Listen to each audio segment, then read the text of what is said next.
صدر علی وقار پیش کردہ قرارداد آج کا پاکستان ابھرتا نہیں سسکتا پاکستان ہے. آج کا پاکستان یعنی موجودہ پاکستان، ابھرتا نہیں یعنی پنپتا نہیں، سسکتا پاکستان ہے یعنی اپنی حالات کو دیکھ کر پل پل تڑپتا پاکستان ہے.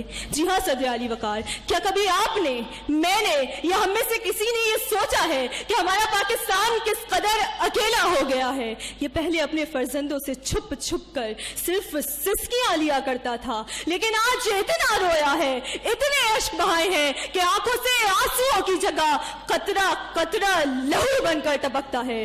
صدر علی وقار، جب مظلوم چلاتا رہتا ہے کہ مجھے بچاؤ مجھے بچاؤ، لیکن ظالم اپنے ظلم کے کمانے عروج پہ رہتا ہے، تو پھر یہ کہنا پڑتا ہے کہ آج کا پاکستان ابھرتا نہیں سسکتا پاکستان ہے.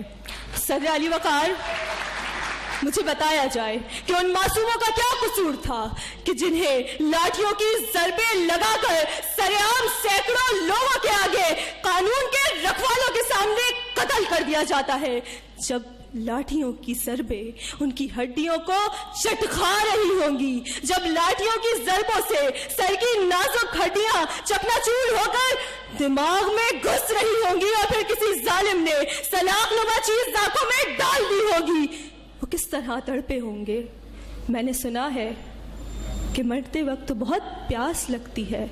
ان معصوموں کو پیاس تو لگی ہوگی، پانی کے لیے پکارا ہوگا، لیکن کسی بھی ظالم نے ان کی ایک آواز نہ سنی اور ان کو بے دردی سے شہید کر دیا. اور یہ تو کچھ نہیں کہ جب میں ان کی لاشوں کو سڑکوں پر بے دردی سے گھسیٹتا دیکھتی ہوں تو یہ کہنا پڑتا ہے کہ آج کا پاکستان ابھرتا نہیں سسکتا پاکستان ہے.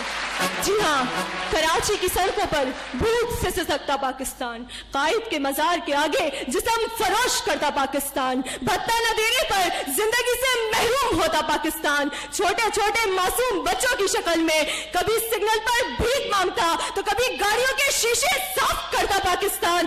1000 2000 3000 4000 یہاں تک کہ 5000 کے معمولی موبائل کے عوض گولیوں سے چھلنی ہوتا پاکستان.